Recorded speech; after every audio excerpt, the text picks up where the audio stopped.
मेरा नाम रीना है। सुरेश और साधना आज बहुत ही खुश थे क्योंकि वो लोग शहर से गांव रहने जा रहे थे, क्योंकि ज्यादातर तो गांव से शहर आते समय लोग ज्यादा खुश होते हैं। लेकिन उनका बेटा बहू बेटी उनके इस फैसले से खुश नहीं थे। वो उन्हें बहुत समझाने की कोशिश कर रहे थे, क्या जरूरत है गांव में जाकर रहने की, यहाँ किसी चीज की कमी भी नहीं है, आपके लिए नौकर लगा कर रखे हैं, इतनी सुविधाएं हैं, इतने अच्छे डॉक्टर हैं, तो क्यों आप लोगों ने गांव जाने की जिद पकड़ी हुए है। ये कहकर उनका बेटा रजत उन्हें समझाने की कोशिश कर रहा था, लेकिन सुरेश और साधना ने तो पक्का इरादा कर लिया था। रजत की बात सुनते सुनते सुरेश जी परेशान हो गए। अब उन्होंने बोल ही दिया था, रजत बेटा हमें जाने दो, हमारा यहाँ शहर में मन नहीं लगता है। लेकिन क्यों पापा, क्या परेशानी है आपको? सुरेश अकेलेपन की यह सुनकर रजत चुप हो गया। तुम कहते हो क्या कमी है? आपको इतना बड़ा घर है रहने के लिए, तुम और बहू तो विदेश में रहते हो, 2 साल में एक बार आते हो, घर में 2-2 नौकर लगे हैं। लेकिन अब हम 2 लोगों का काम ही कितना है, आखिरकार क्या है शहर में बताओ, ऊंची ऊंची इमारतें, भीड़ भरी सड़क और शॉपिंग मॉल, और क्या है। अब यहाँ हमारा और रहने का मन नहीं करता है, जहाँ अपनों के पास अपनों के लिए समय नहीं है। यह तुम्हारा इतना आलीशान खाली फ्लैट हमें काटने को दौड़ता है। और सही कहूँ तो तेरी माँ की बीमारी का कारण अकेलेपन है, जो दुनिया का कोई भी डॉक्टर ठीक नहीं कर सकता है। तेरी बहन की भी शादी हो गई है, वह भी अपने ससुराल की हो गई है। पिछले महीने तेरी माँ कितनी बीमार थी, तब मैंने अपनी रीना बेटी को बुलाया, कुछ दिन माँ के साथ रह ले, लेकिन बस 1 घंटे के लिए आई और हाल पूछ कर चली गई थी। लेकिन अब क्या कहूँ, उसमें उसकी गलती नहीं थी। शादी के बाद तो लड़कियाँ अपनी गृहस्थी के बंध जाती हैं, माँ बाप का हक ही नहीं रह जाता उन पर। सुरेश और साधना पर बच्चों का बस नहीं चला और वह निकल गए गांव के लिए, और दोनों बस में बैठ गए। जैसे ही शहर की भीड़ भाड़ खत्म हुए, खाली रास्ते और बड़े बड़े खेत दिखने लगे। साधना पुरानी यादों में खो गई थी। उन्हें वह समय याद आ रहा था जब शादी के बाद वह अपने माँ बाप को कोस रही थी।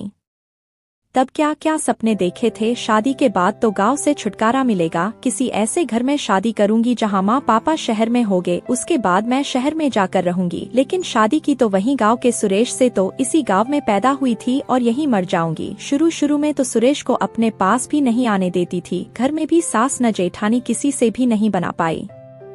मजबूरी में सास ससुर ने ही सुरेश को शहर में बसने के लिए कह दिया था। और आज वो दिन है जब ये शहर ही साधना को काटने को आता था। अब इस शहर में उसका दम घुटने लगा था, यहाँ की हवा विषैली लगने लगी थी। साधना सोच रही थी, जब तक बच्चे छोटे थे जिंदगी उनकी देखभाल में ही गुजरती रही, लेकिन सच पूछो तो क्या दिया इस शहर ने मुझे भागती दौड़ती जिंदगी। गाँव के इतने बड़े घर को छोड़ दो, बस हिसाब किताब और बिगड़े बजट को संभालने में जिंदगी गुजर गई। बस बच्चों को पढ़ा लिखा दिया, यही संतोष है। लेकिन सच कहूँ तो उससे भी क्या हुआ, बच्चे जितना पढ़ते चले गए उतना ही दूर होते चले गए। उनके आने की खबर गांव में पहले से ही थी। सास ससुर तो अब रहे नहीं, लेकिन बड़े भैया भाभी वही थे। उनकी कोई संतान न थी। साधना के बच्चों को ही वह अपना मानती थी, प्यार लुटाती थी। साधना फिर पुराने समय की यादों में खो गई थी। मेरे दोनों बच्चे गाँव में ही हुए थे, उस वक्त कितनी सेवा की थी मेरी जेठानी ने, और मैं अपने बच्चों को उनसे दूर रखने की कोशिश करती थी, क्योंकि मैं थी गवार जो बोझ का साया नहीं पड़ने देना चाहती थी अपने बच्चों पर।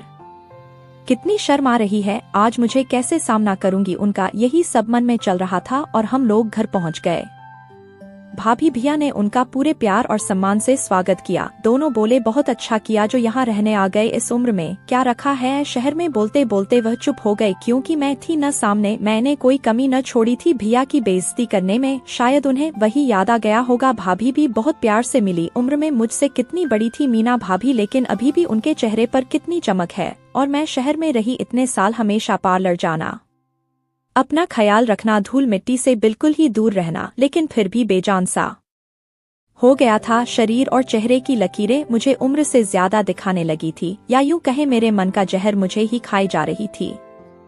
सुरेश की भी गुनहगार थी, उनको उनके परिवार से अलग कर दिया था मैंने। इसका एहसास तो मुझे बहुत पहले ही हो गया था। सुरेश ने कभी मुझसे कुछ नहीं मांगा, हमेशा मेरी खुशी को ही प्राथमिकता दी। लेकिन मैंने क्या किया, सीधे साधे से गांव के सुरेश को यहाँ की अच्छी जिंदगी को छोड़कर शहर के जाल में जाकर फंसा दिया। कितनी मेहनत की वहाँ सुरेश ने मुझे अपने बच्चों को अच्छी जिंदगी देने के लिए। सच में बहुत अफसोस था मुझे इस बात का।